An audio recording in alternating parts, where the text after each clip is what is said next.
Good afternoon, everybody, and welcome to another episode of Big Blue Sports Podcast. I'm your host, Matt Volz, a junior at SUNY Fredonia.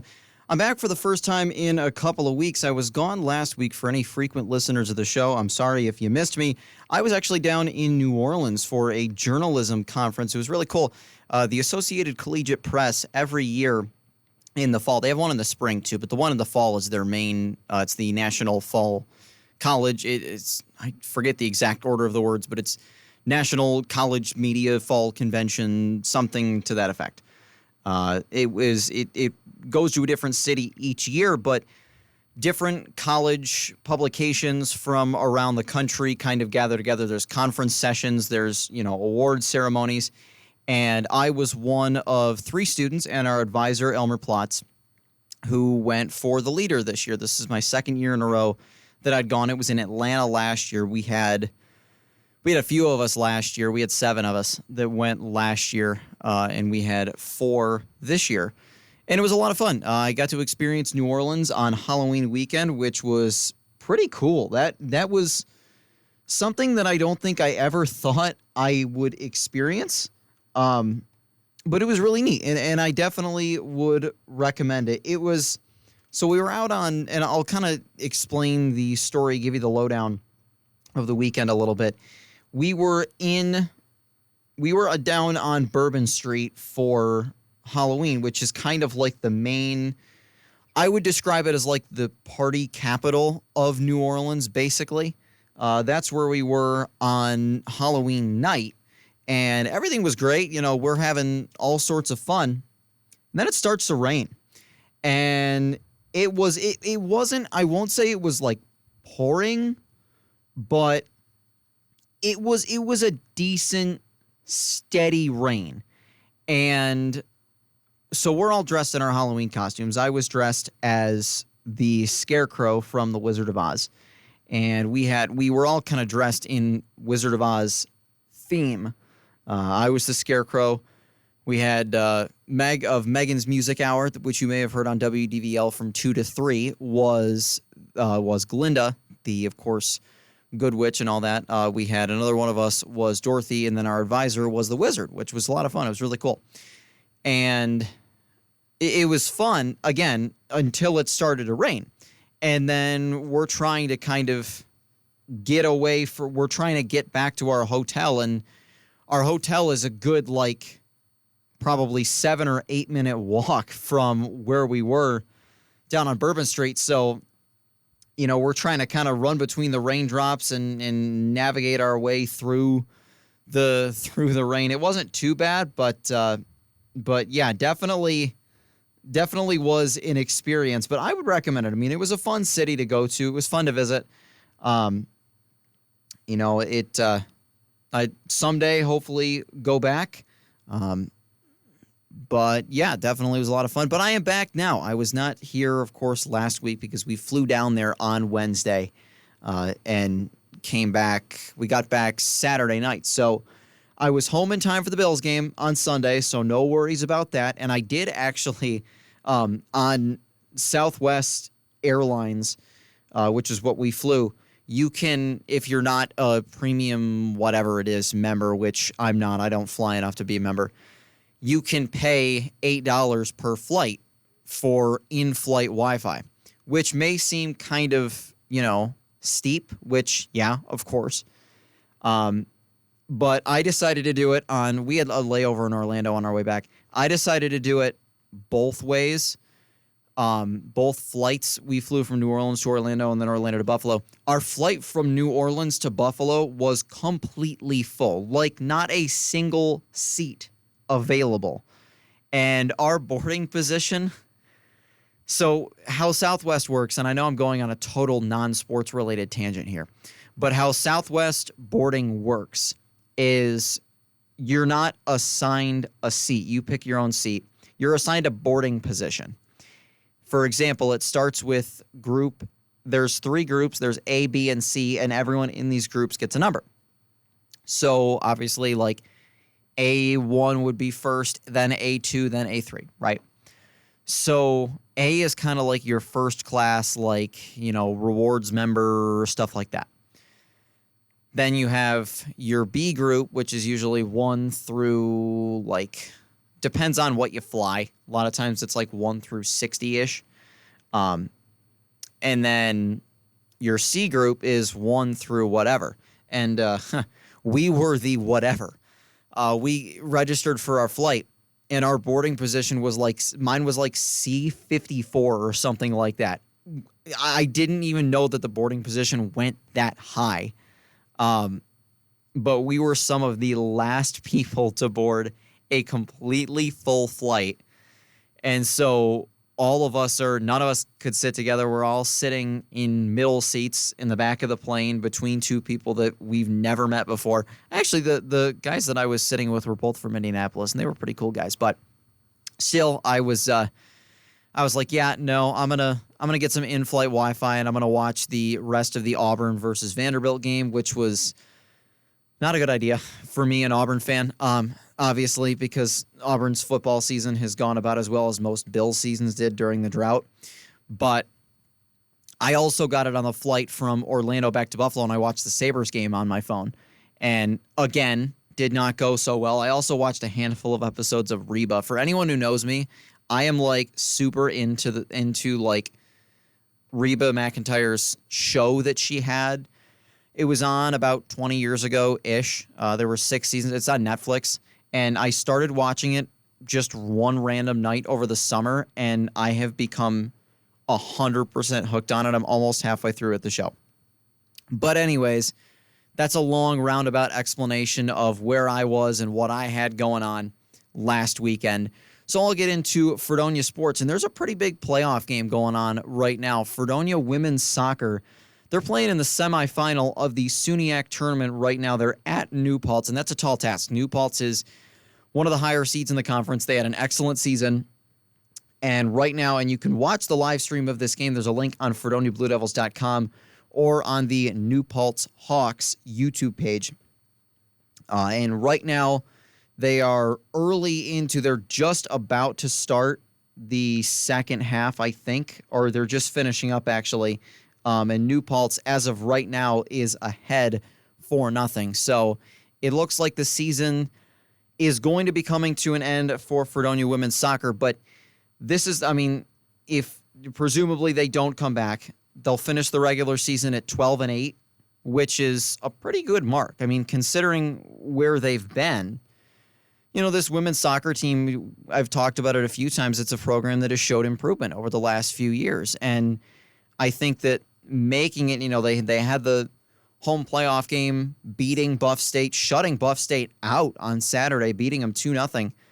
That's a huge win for this program. For head coach Chris Case's program, that's a big-time win to get yourself into the Final Four of the SUNYAC. And even though it looks like New Paltz is probably going to take this game, you cannot look at it as a failure of a season. They've had their best season in several, the best since I've been here by a long shot. And I think that it kind of, you're seeing the tide of a lot of sports on campus sort of turn, right? When I got here 2 years ago, cannot believe that was 2 years ago, but when I got here in the fall of 2022, a lot of the teams were lucky to get a couple wins a year.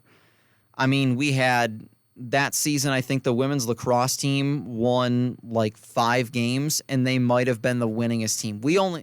The hockey team won 7 games, I think. They won 7 or 8. And they were the only team besides cross country, track and field, they made it. And swim and dive, they competed as well. Out of like SUNYACs that teams qualify for, the hockey team was the only one that made it. And they went 7-17, I think was their final record, and they got shut out in their first playoff game against Geneseo. So to see the tide sort of turning for Fredonia sports is a very positive sign. I think that Fredonia, obviously, Fredonia is not going to be a sports palace, right? I mean, it's we know that this is a primarily education, art, music, liberal arts type of school, right?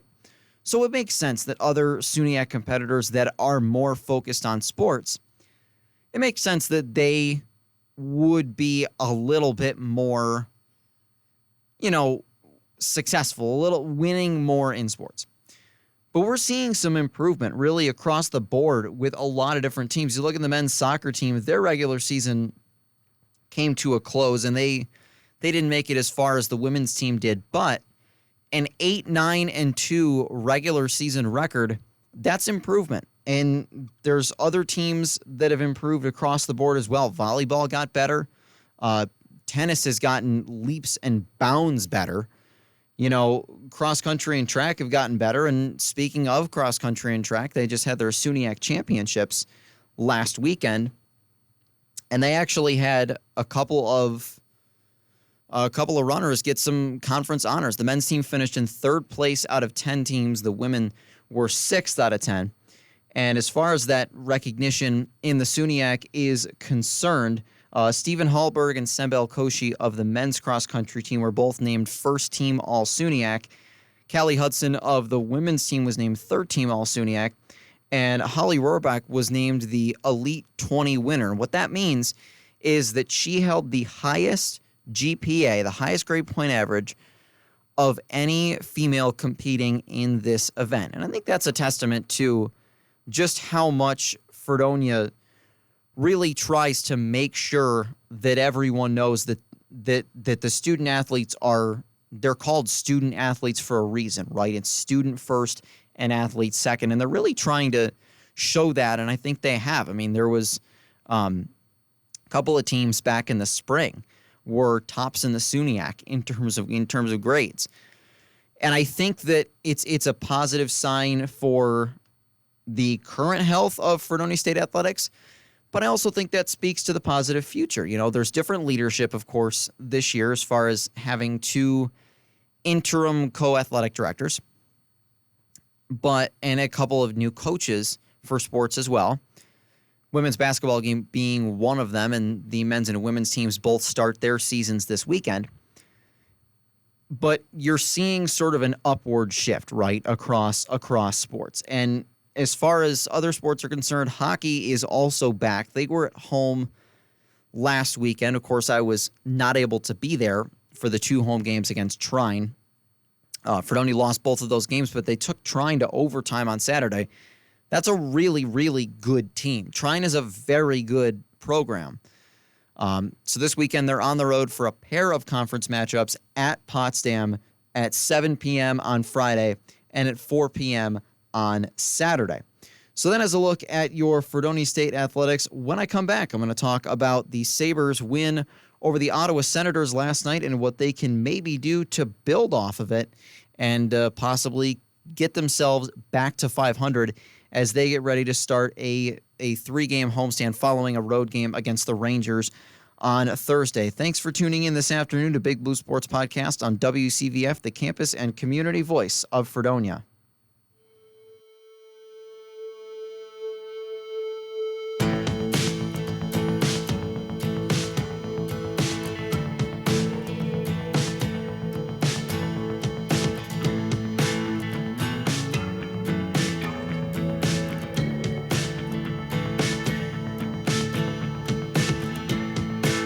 Guess the party's almost over.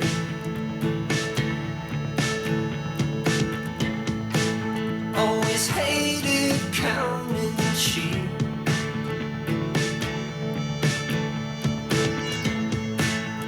You promised that you love me,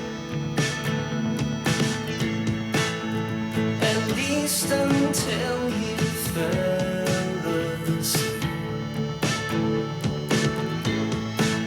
I get lost in all the noises. I get lost most of the time.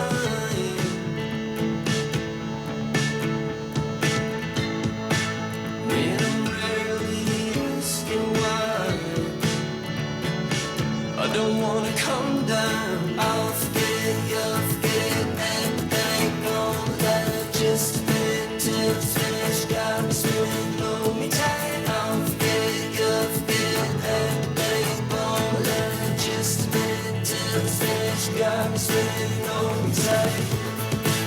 Almost died when you got closer. Stolen breath right from my love. Dancing on your living room floor. I'm useless, but I don't care anymore. No more. Won't be there when you call. Won't be living it all. Do what you want, you got. Facing fears on an unmade bed. I can be a nervous wreck. Think I made a mess. Watching you get dressed got me saying, I'll forget, you'll forget, and I won't let just a minute till it's finished. Got me spinning, hold me tight. I'll forget, you'll forget, and I won't let just a minute till it's finished. Got me spinning, hold me tight. I'll forget, you'll forget, we can do it. Just a minute till it's finished. Got me spinning, hold me tight. I'll forget, you'll forget, just a minute till it's finished. Dancing on your living floor. I'm useless, but I don't care anymore. No more. Won't be telling songs. You never know what you want me to get. Facing fears on an unmade list. I remember spinning on his bed. Got me spinning,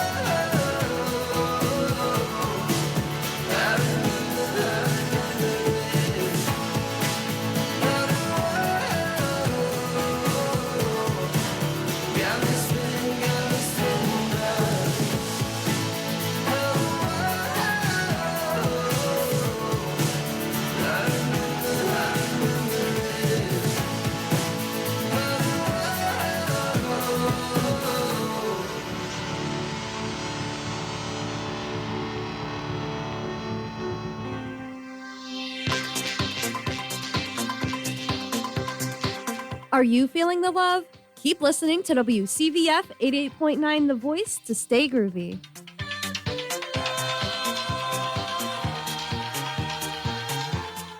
And welcome back to Big Blue Sports Podcast.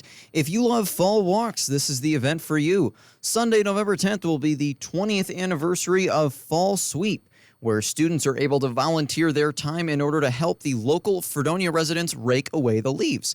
Clubs will be meeting in the Williams Center multipurpose room and will be raking away from 11 to 2 p.m., and that is this upcoming Sunday, November 10th, which is a lot of fun.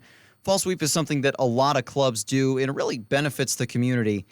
I did it last year with the leader group. I'll be out there again for anyone listening who will be there. Fall Sweep's a lot of fun. It sounds boring. It sounds like you're just going out there to rake leaves, which I guess you are. But at the same time, you can have fun with it. Rake yourself a giant pile of leaves and jump into it. Why not? Embrace your inner kid, right? So anyways, moving on towards the Sabres, a big-time win last night at home against the Ottawa Senators. You don't want to say it was a must-win game for the Sabres because it's a little bit too early to really fully say that. But this is a Sabres team that they haven't really started the year all that well, right? They haven't been, well, there's been a lot of nights where they just haven't been very good, to put it rather bluntly. This was the first matchup of the year between the Senators and Sabres. They'll meet 3 more times over the course of this season. The next one is actually not until January. Their next meeting is January 9th in Ottawa.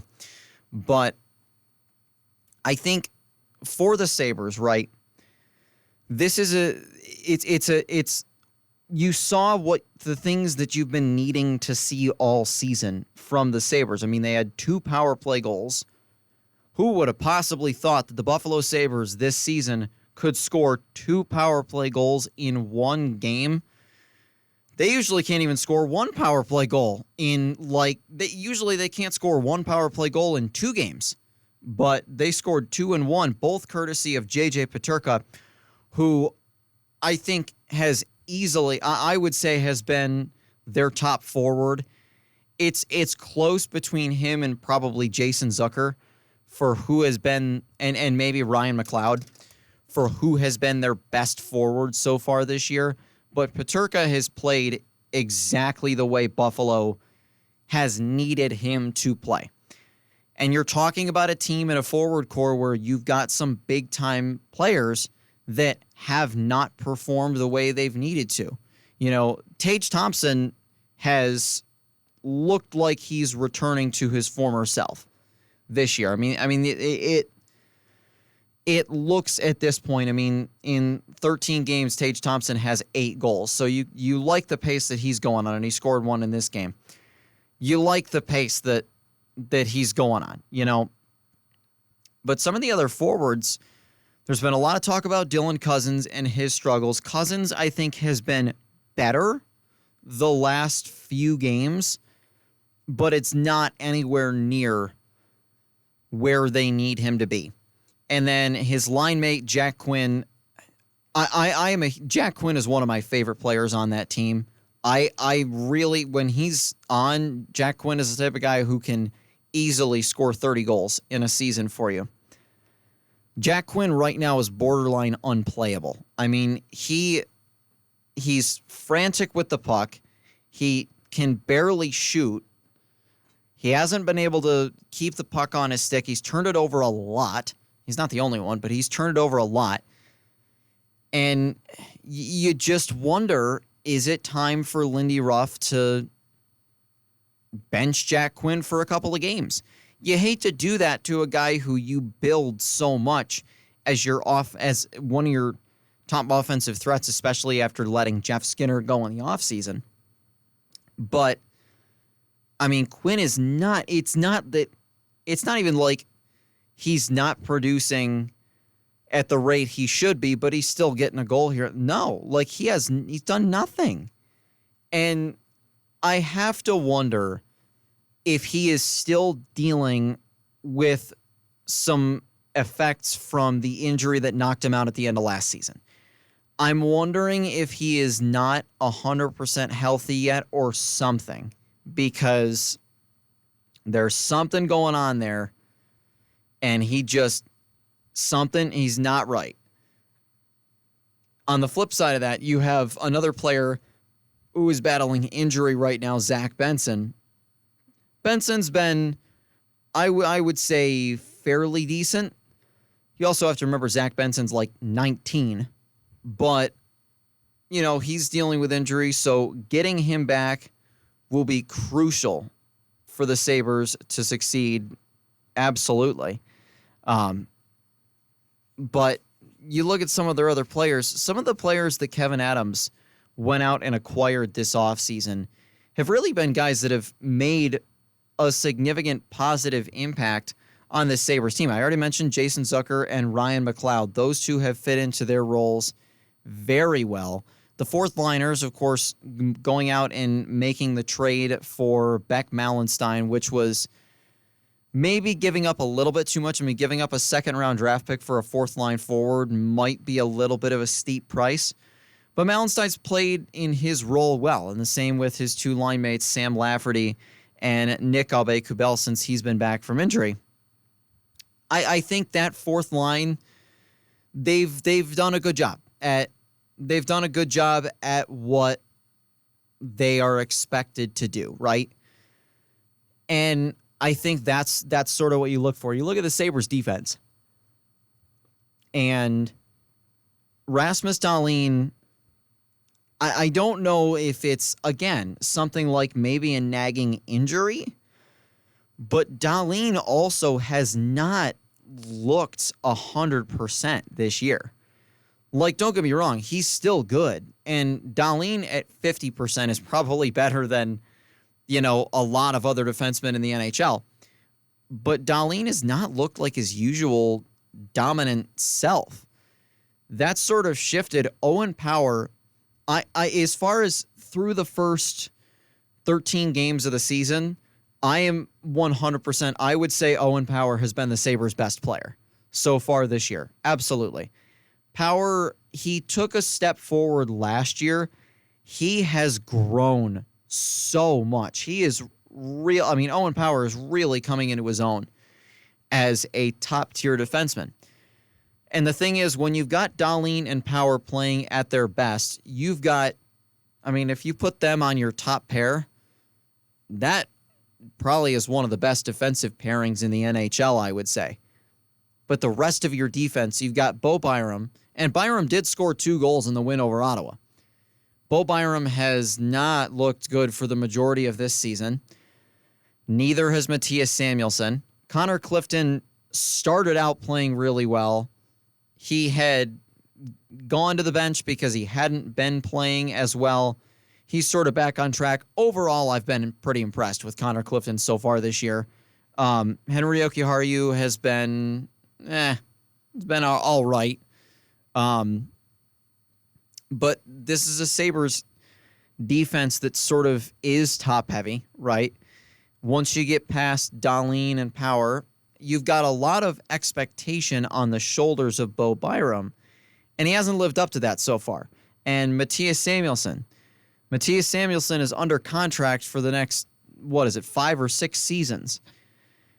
And he hasn't played well, really, since 2023, I would say. So then you kind of wonder, okay, do the Sabres need to go out and figure something out with improving their defensive core? And I think there's an argument to that.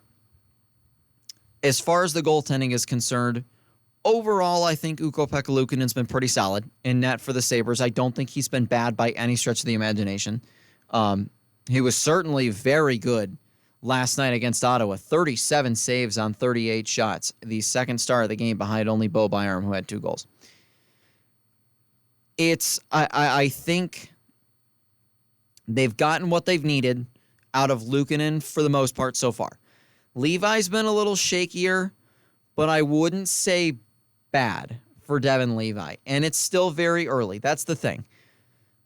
You know, you're 13 games in to an 82-game season. I don't think we really have a sense of what the Sabres are just yet. I don't think we know what this team is right now.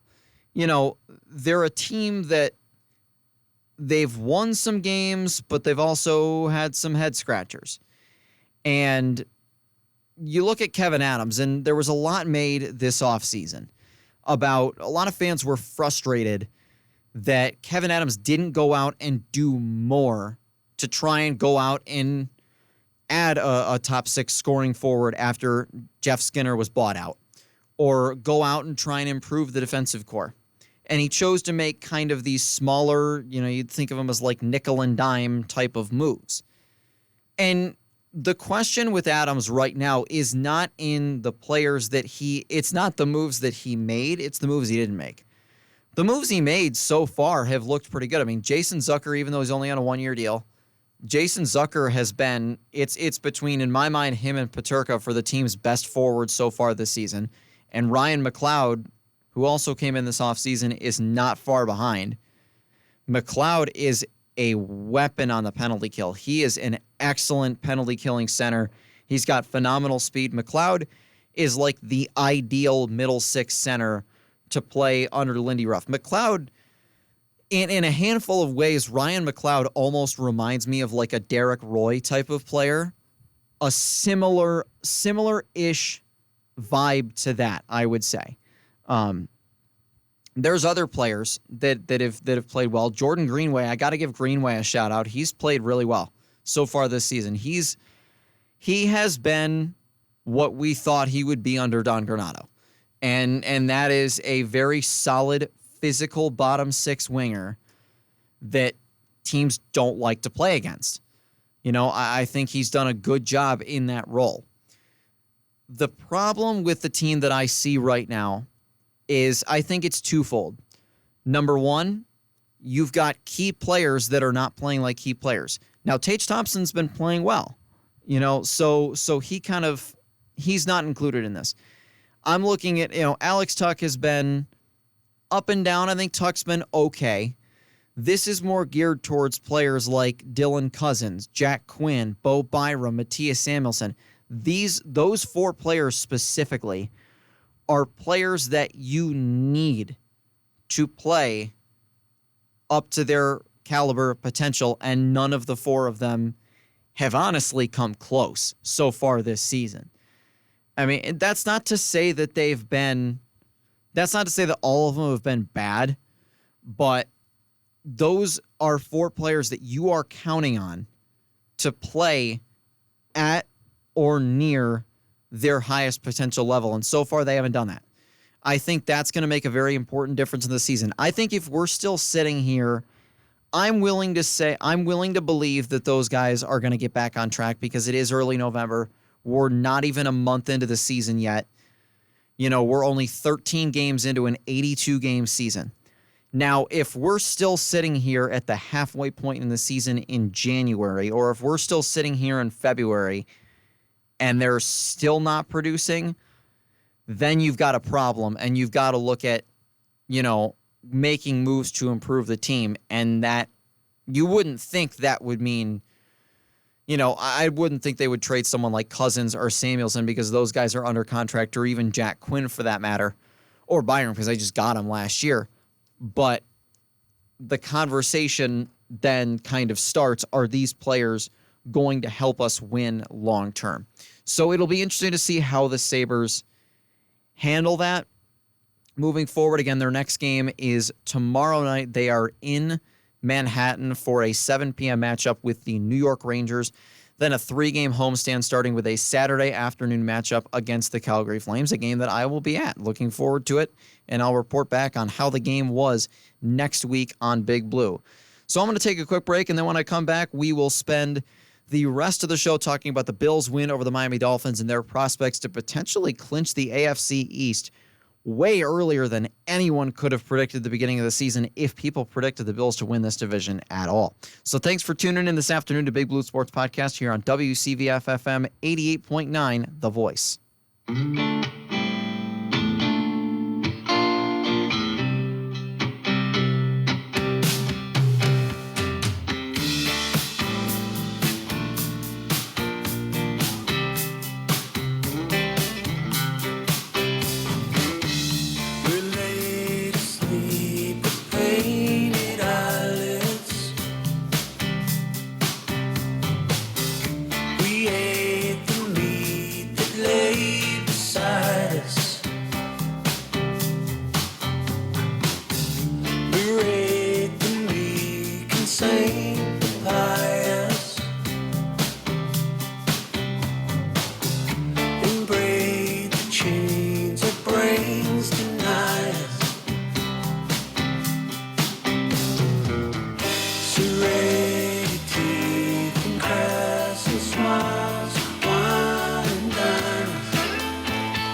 Tune in to News at Noon on Mondays and Wednesdays at noon, with an additional news segment on High Noon Friday, every Friday at noon.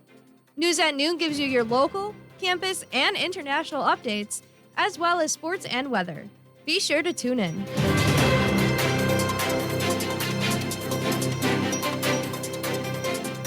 And welcome back to Big Blue Sports Podcast here on WCVF 88.9 FM, the campus and community voice of Fredonia. So think back to the beginning of the NFL season, right? When everyone's making their predictions over the summer for who's going to win what division, who's going to make the playoffs, who's going to win the Super Bowl, all this sort of stuff. And remember, who were people picking to win the AFC East? The majority of the national media, national sports media, were kind of split between either the Dolphins or the Jets. Well, the four-time defending AFC East champions had something to say about that. My early season predictions, I can't remember if I made them on Big Blue or not. I didn't, because the season had already started. I might have. I might have in that first episode, even though they were already 1-0. But through the first 9 games of the season, I had the Bills picked to be either 6-3 or 7-2. That's kind of where I had them, right about. They are 7-2, 4-0 at home, and so I kind of figured that they would be in a similar spot to where they are. What I didn't see coming was how bad the rest of the AFC East would be. That has been a huge surprise. Now, part of it for at least the Dolphins, Miami did not have a quarterback for several weeks after Tua got knocked out. So part of their 2-6 record has to be attributed to the fact that, okay, Tua was out for, however much. Tua missed what? I think 5 games, or more than that. Yeah, he's only played 4. So he's played 4. So he missed 4 games. He missed 4 games. So 4.5 kind of. And so you can say, all right, well, if Tua was healthy, we probably wouldn't be 2-6. If Tua was healthy, we might be 5-3. Okay. But even still, that would give Buffalo still a multi-game lead in the AFC East.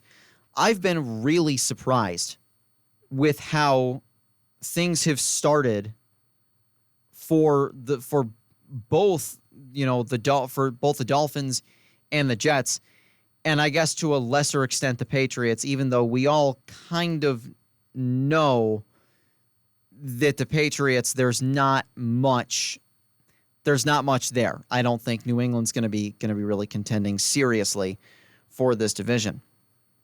So I'll recap the Bills and Dolphins game from Sunday. Buffalo's offense got off to a little bit of a slow start. They went 3-and-out on their opening drive. The Bills did strike first in this game following a takeaway, which I can't remember exactly what that was. So following a takeaway, it was a forced fumble. Tyler Bass kicks a 40-yard field goal. Bills up 3-0. The Dolphins would respond with a field goal of their own, 3-3 at the end of the first quarter. In the second quarter, Buffalo driving down the field, they find themselves in a goal-to-go situation inside the 5-yard line. Josh Allen throws an inside slant for Keon Coleman, and it bounces right off of Keon Coleman's shoulder pad, and Jalen Ramsey picks it off for the Dolphins. It's an interception that goes in the books against Josh Allen, and it is in no way Josh Allen's fault. Like, Keon should have caught that pass. And if he caught that pass, there's a decent chance he would have gotten in the end zone. But it bounced off of his shoulder pad. He wasn't able to corral it in. And I got to give Jalen Ramsey credit. He made a very nice play. And the Dolphins then marched all 97 yards down the field in 14 plays, capped off by a Tua 14-yard touchdown pass to Devon Achane to put the Dolphins up 10-3. Tyler Bass would add a 49-yard field goal at near the end of the half, 10-6 Miami at halftime. Now, in a lot of games this year, the games that come to mind, week 1 against Arizona, a couple of weeks ago against Tennessee, and on Sunday against Miami, the Bills are down in Houston earlier, even though they ended up losing that game. The Bills have not played all that well in the first half of games. They've had a lot, offensively speaking, more so. They've had a lot of games where their offense just has not been able to finish drives in the first half for whatever reason, and then they sort of figure it out down the stretch and come away with the win. That's exactly what happened against Arizona in week 1. It's what happened against Tennessee in week 7. It's what happened against Miami on Sunday. So the Bills get the ball in the beginning of the second half, and the Dolphins got it first. The Dolphins received the second half kickoff, and I believe quickly went 3 and out. The Bills get the ball. They drive 64 yards in 11 plays. Josh Allen with a 1-yard touchdown pass to Matt Collins, but Tyler Bass misses the extra point. So it's 12-10 Buffalo. And I remember thinking when Bass missed that kick, I'm like, oh, I really hope that we don't find ourselves in a situation where the game's on the line and Bass comes up to kick, because I did not feel confident. More on that later. So the Dolphins get the ball back on their next drive. The Bills hold Miami out of getting in the end zone, so Jason Sanders has to kick a short field goal. Dolphins up 13-12. Then Buffalo gets the ball back, and on just the second play of their drive, Josh Allen throws a little, side pass to the rookie running back, Ray Davis, and he does the rest. Davis takes off for a 63-yard touchdown. The Bills go for 2, and Josh Allen finds Keon Coleman for the 2-point conversion, 20-13 Buffalo at the end of the third quarter. In the fourth quarter, the Dolphins get it. They drive 70 yards in 9 plays. Devon Achane runs it in for an 8-yard touchdown. Dolphins tie the game up at 20. Then Buffalo drives down 10-play, 70-yard drive. Josh Allen, a 2-yard touchdown pass to the third-string tight end, Quentin Morris, which was an unreal play. I mean, was just a crazy, crazy play. Josh was rolling to his right, somehow found Morris in the end zone. Touchdown, Buffalo leads 27-20. The Dolphins get the ball right back, and they drive right down the field. Buffalo's defense was not particularly good in this game. The Dolphins drive right down the field, and with 1:38 to go, Tua finds Jalen Waddle for a 7-yard touchdown. The Dolphins tie the game at 27, but there's 1:38 on the clock. So the Bills drive down the field. Well, down the field I use lightly, because Buffalo ends up going backwards on some penalties, right? And that was another story of this game. There were a few plays that Buffalo got called penalties for, and it shouldn't have been. So the Bills get to a third down, and they come up short. So it's fourth down, and with about 10 seconds left, they're right around like midfield. This is going to be a very long field goal. So some people are thinking, maybe go Hail Mary. And Sean McDermott sends out Tyler Bass for a 61-yard field goal attempt, the longest attempt of his career. And he nails it. I mean, nails it from 61 yards out. That kick would have been good from almost 70. I mean, Bass drilled it. It was a perfect kick. It was good from 61 yards out. The longest field goal in Bills franchise history. The previous record was 59 yards, set by Steve Christie in 1993, which I'm fairly certain he set in the Super Bowl. I'm pretty sure. Maybe not. Yeah, I think no. I don't remember. Maybe not. But I know he had the record for the longest Super Bowl kick before both kickers broke it last year. That one, I think the Super Bowl one was a little bit shorter. But yeah, Christie held the record. He kicked a 59-yarder back in 93. But Tyler Bass, a 61-yarder. The Dolphins get the ball with 5 seconds left, but they can't do anything with it. The Bills beat the Dolphins 30-27. They've won 4 in a row. They're sitting at 7-2, a 4-game lead over the New York Jets, who were in second place in this division at 3-6. The Bills could potentially wrap this thing up soon, and we will talk about that when I come back from a short break. So thanks for tuning in this afternoon to Big Blue Sports Podcast here on WCVF 88.9 FM, the campus and community voice of Fredonia. You started living with yourself for a while. You said you never saw fools for a smile. But while you're living in the state of denial, don't lose hope. Don't lose hope. You get an inch while they're taking a mile. You can't erase what we used to describe. Words carry weight, but they don't have a mind of their own. Of their own. It's a bad, bad, bad place to be. Bad, bad, bad memory. Who gets to choose when you want? Who lives with good reason I don't? You started feeling out of sync with the light, but try to speak it and you're out on exile. Why follow reason when you follow denial and you float down you go? While everybody's busy finding the sign, further apart but falling further in line. We're going broke while they're making it down on our lives, all our lives. Because friend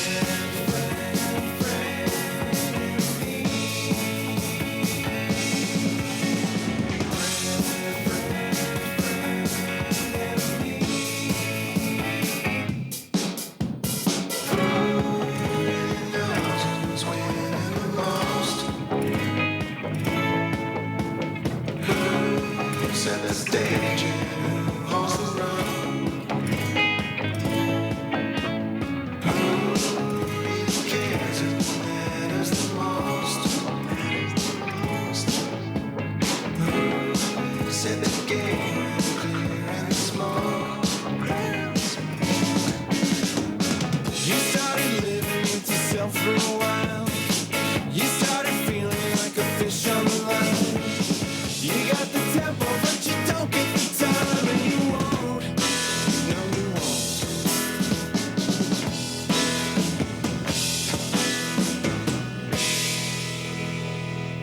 So pack up your suitcase, the round is trying to go before the sun goes down. Hey, I'm Daniel Nunnally. I'm from Nashville, Tennessee, and you're listening to 88.9 WCVF, The Voice. It's gonna put a knee in the ground. And welcome back to Big Blue Sports Podcast here on WCVF FM 88.9, The Voice. So the outlook for the rest of the season for the Bills in the AFC East, right? You have Buffalo at 7-2, the Jets 3-6, the Dolphins 2-6. They're the only team in the division that's had their bye week, and then the Patriots at 2-7. The schedules for the rest of the year. For the Bills, they are at Indianapolis on Sunday. The rest of their schedule, they are at the Colts on Sunday, 1 p.m. In theory, should be a winnable game for Buffalo. 2 weeks is the big one. At home against the Kansas City Chiefs in a 4:25 kickoff. Then they have their bye week. Then it's Sunday Night Football at home against San Francisco, at the Rams, at Detroit, home against New England, home against the Jets, at New England. That's Buffalo's remaining schedule. For the Jets, they are at Arizona, home against Indianapolis, home against Seattle, at Miami, at Jacksonville, home against the Rams, at Buffalo, and they finish the year home against Miami. So again, the Jets are 3-6. They're 4 games back of the Bills. The Dolphins' remaining schedule. Their next few games, they play the Monday night game this upcoming week. They are at the Rams. Then they're home against the Raiders and home against New England. After that, the final 6 games of their schedule, at Green Bay on Thanksgiving night, home against the Jets, at Houston, home against San Francisco, at Cleveland in what is currently a Sunday night game on December 29th, and then they finish the year at the Jets. The Dolphins, 2 things. Don't play well in cold weather, and they don't play well against playoff teams. I said earlier, when I made my prediction, I figured Miami would be a team that would start like 9-2 or something like that. But then down the stretch, I mean, their last 6 games are just, they have a lot of tough games in their last 6.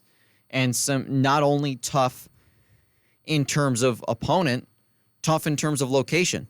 They've got to go to MetLife Stadium in January. They have to go to Cleveland on December 29th, even if that game is flexed to an afternoon game. You know, they have to go to Green Bay on Thanksgiving night. The Dolphins don't play well in the cold weather. So it'll be interesting to see.